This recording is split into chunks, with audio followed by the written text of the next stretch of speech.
गुणी बनाया जाता है। जिस प्रकार लोहे को पीट पीट कर इच्छित आकार का बना दिया जाता है, जैसी उपयोगिता हो मन को बार बार सत्संग की चोट से, स्वरवेद की चोट से, स्वरवेद के प्रहार से शुद्ध बनाया जा सकता है, श्रेष्ठ बनाया जा सकता है।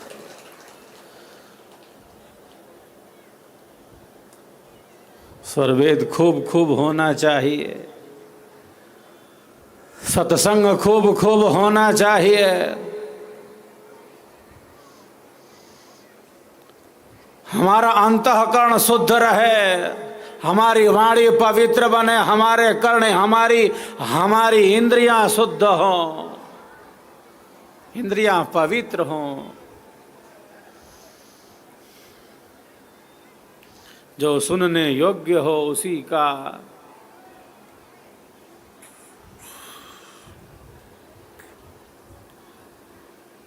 श्रवण करना चाहिए। आंखों से कल्याणकारी देखें, कानों से कल्याणकारी वाणियों का श्रवण करें।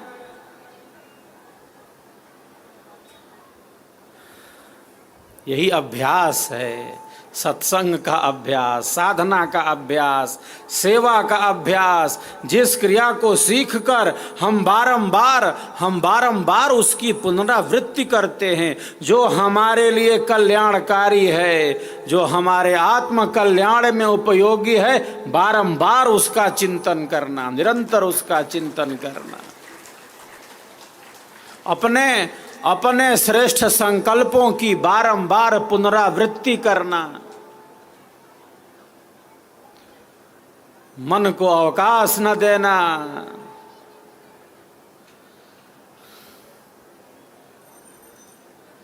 कि वह निरर्थक विषयों में जाए।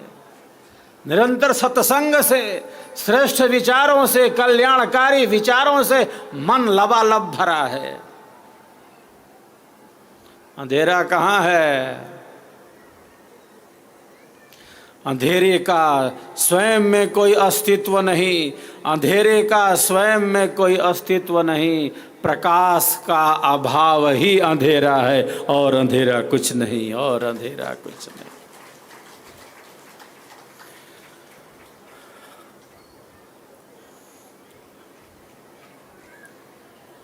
प्रकाश का अभाव ही अंधेरा है। अंधेरी रात में, अमावस की रात में, बादलों से भरी घोर अंधेरी रात में अकेले चलता हुआ व्यक्ति सामने खड़े सूखे पेड़ को, ठूंठ को भूत समझ लेता है कि भूत खड़ा है। अंधेरा है तो अंधेरा अकेले नहीं रहता।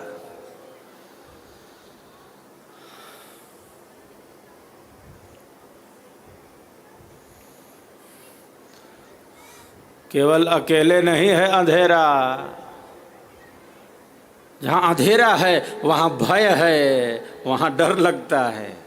खाली अंधेरा थोड़ी है, अंधेरा है तो चलो भाई अंधेरा है, दिखलाई नहीं दे रहा। वहाँ केवल अंधेरा नहीं है, वहाँ भय है, वहाँ भ्रांति है, वहाँ संशय है, वहाँ झूठ है, वहाँ असत्य है। वहाँ केवल अंधेरा नहीं है।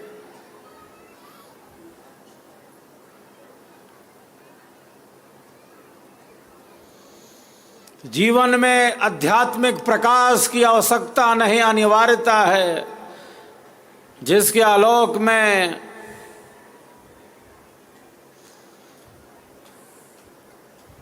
हमारा जीवन अध्यात्म के पथ पर निरंतर गतिमान रहे। जैसे चमकते हुए सूर्य के प्रकाश में सब वस्तुएं प्रत्यक्ष हो जाती हैं।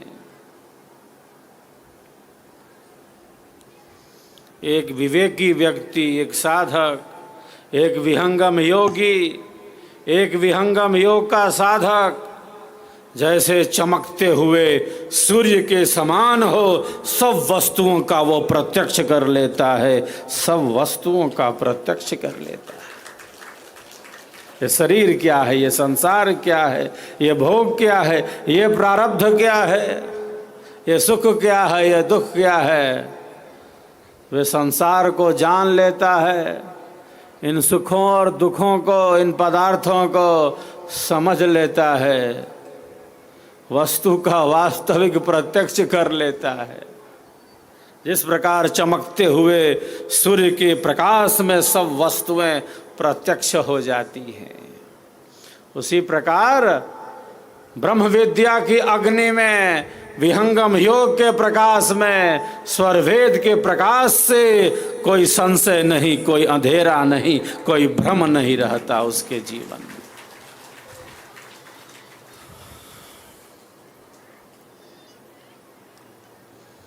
तो संकल्पों को दृढ़ बना लिया तो बना लिया। जो कल्याणकारी है निरंतर उसकी पुनरावृत्ति करना। गीता में योगीराज कहते हैं अभ्यास वैराग्याभ्याम तन्निरोधः। अर्जुन, प्यारे अर्जुन, अभ्यास और वैराग्य से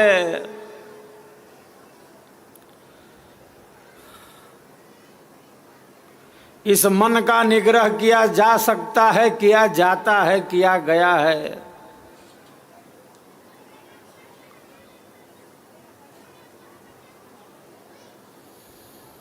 युद्ध के मैदान में अर्जुन हताशा, निराशा, कुंठा, अवसाद से भर जाता है। वीर धनुर्धर महारथी योद्धा गांडीव रख देता है।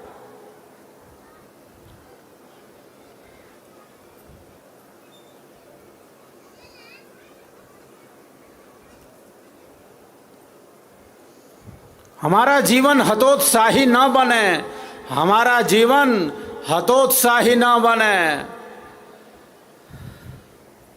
संसार में तो परिवर्तन है, कोई वस्तु स्थिर रहने वाली नहीं है। कोई हताशा, कोई निराशा, कोई कुंठा, कोई अवसाद हमें घेर न ले। हमारा जीवन, हम सबका जीवन, हम सबका जीवन आनंददायी बने। क्यों बने आनंददायी हम सबका जीवन? क्योंकि हम सबके जीवन का आधार, हम सबके जीवन का आधार, सर्वाधार परमात्मा आनंद स्वरूप है। परमात्मा आनंद स्वरूप है।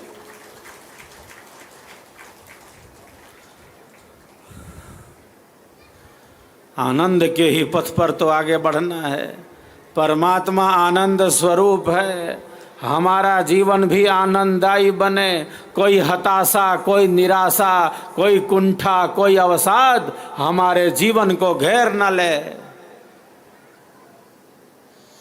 जीवन आनंददायी बने, क्योंकि जीवन का आधार परमात्मा आनंदमय है। वो सच्चिदानंद स्वरूप से ही स्थित है।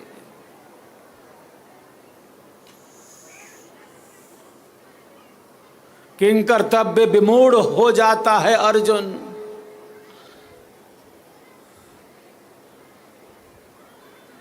वीर योद्धा गांडीव रख देता है। हताशा, निराशा, कुंठा और अवसाद से भर जाता है। अर्जुन की हताशा को, अर्जुन की निराशा को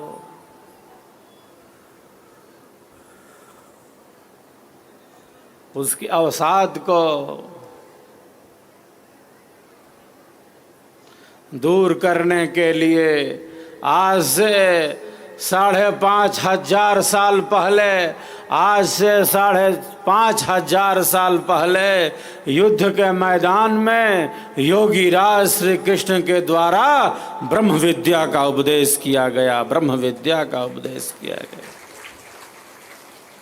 जो विद्या, जो ज्ञान आज से 5,500 साल पहले युद्ध के मैदान में अर्जुन के लिए उपयोगी सिद्ध हुई, वह विद्या आज पहले से कहीं ज़्यादा उपयोगी एवं आवश्यक है, उपयोगी एवं आवश्यक है।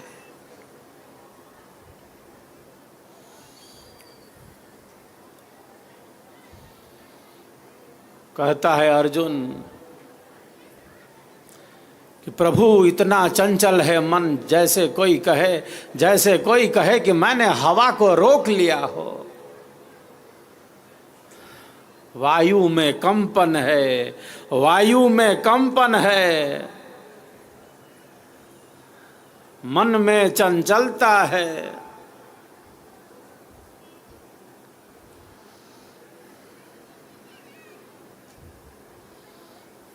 चंचलम ही मनः कृष्ण प्रमाथि बलवदृढ़ तस्याहम निग्रहम मन्ये वायोरिव सुदुष्करम।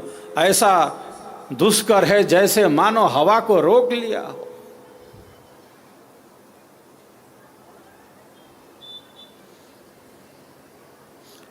ये कौन है अर्जुन जो कह रहा है कि बड़ा चंचल है?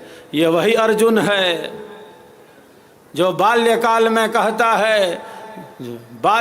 में कहता है कि गुरुदेव मुझे केवल चिड़िया की आंख दिखलाई दे रही है। किसी को पेड़ पर फल लगे हैं, वो फल दिखलाई दे रहा है, पुष्प दिखलाई दे रहे हैं, पत्ते दिखलाई दे रहे हैं, पेड़ की डालियां दिख रही हैं। अर्जुन इतना एकाग्र है, बाल्यकाल से ही इतना एकाग्र है, वह कहता गुरुदेव मुझे केवल चिड़िया की आंख दिखलाई दे रही, उसे केवल लक्ष्य दिखलाई दे रहा है। कोई भी तो नहीं कह रहा है कि मन चंचल है। अर्जुन बोल रहा है जो बाल्यकाल से ही इतना एकाग्र था, मन की चंचलता से, मन की चपलता से,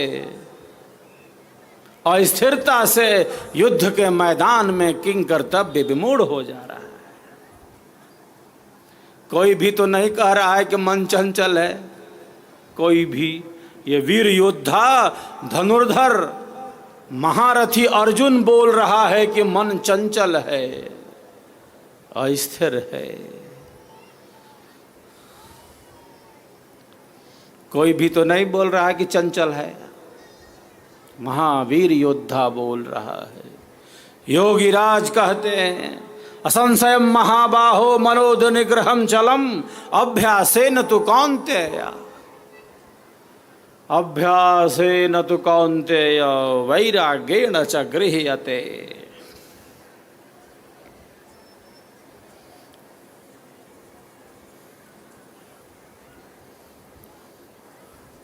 निश्चय ही है कुंती नंदन,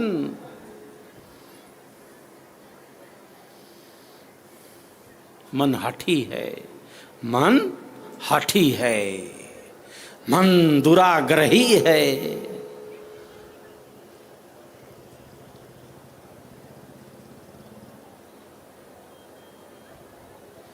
लेकिन इसको भी अभ्यास के द्वारा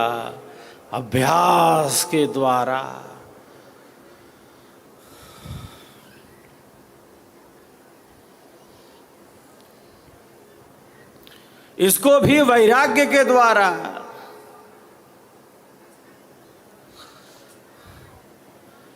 नियंत्रित किया जाता है, संयमित किया जा रहा है।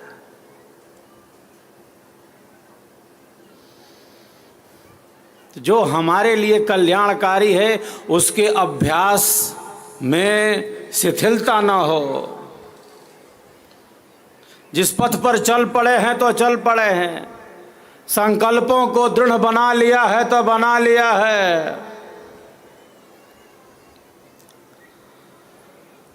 अब पीछे नहीं जा सकते। आत्म कल्याण के मार्ग से दूर नहीं जा सकते। जो हमारे लिए उपयोगी है उस सेवा भाव से, उस सत्संग से, और उस साधना से हम दूर नहीं जा सकते।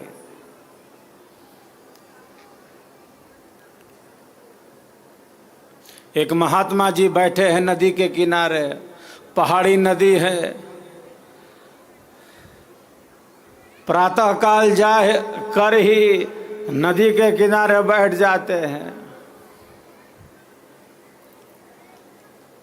वो नदी पार नहीं कर रहे।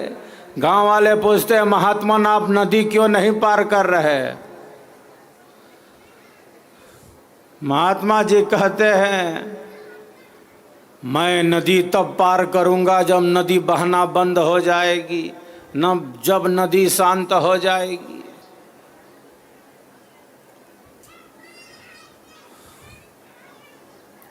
प्रातः ही जाकर बैठ गए हैं, साँझ होने को आई, पहाड़ी नदी है।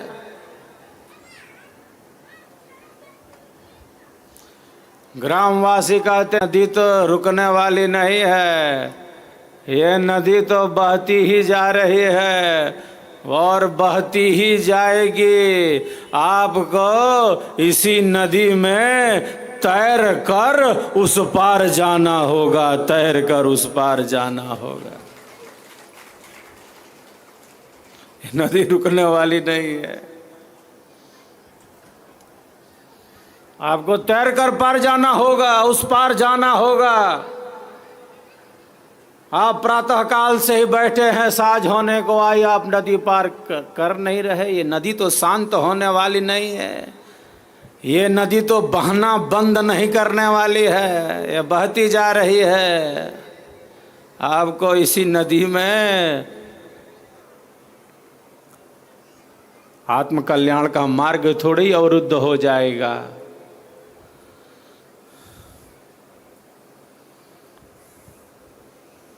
यही अभ्यास है। और अपने श्रेष्ठ अभ्यास की निरंतर पुनरावृत्ति, श्रेष्ठ संकल्पों की निरंतर पुनरावृत्ति। तन्मे मनः शिव संकल्पमस्तु। हमारा मन श्रेष्ठ संकल्पों वाला हो। तो स्वरवेद हमारी इसमें सहायता करता है। जीवन में स्वरवेद का आचरण हमें महान बनाता है। सिद्धांत के साथ हम आगे बढ़ते हैं। ब्रह्म विद्या का सिद्धांत है और केवल सिद्धांत ही नहीं है, उसकी साधना है। तन्मय होकर हम सब स्वर वेद के दिव्य स्वरों का आनंद लाभ लें। अनेकों साधक साधिकाएं गुनगुनाते रहते हैं, केवल बाहर से नहीं, वो भीतर से जुड़े हैं। वो समक्ष में आते हैं, वो सामने आते हैं, स्वरवेद की ही वाणी बोलने लगते हैं। बहुत बार केवल वाणी ही नहीं बोलती उनकी, केवल वे अपनी वाणी से स्वरवेद ही नहीं बोलते, उनकी आँखों से अश्रु की धारा भी बह पड़ती है। आँखों से अश्रु की धारा बह पड़ती है। तो जिसकी पहुँच आंतरिक है, जो आत्मा को छूता है, वह सद्गुरुदेव का स्वरवेद कहलाता है। जिसकी पहुँच आंतरिक है। अनेक दोहे अनेक साधक साधिकाओं को बड़े ही प्रिय हैं, वो गुनगुनाते रहते हैं। इन दोहों से उनके मन को शांति मिलती है। इन वाणियों से उनका अंतःकरण पवित्र होने लगता है। स्वर वेद के शब्द शब्द में अनंत की शक्ति है। स्वर वेद के शब्द शब्द में जैसे चमत्कार भरा है। एक शिष्य एक शिष्या इसका अनुभव करते हैं।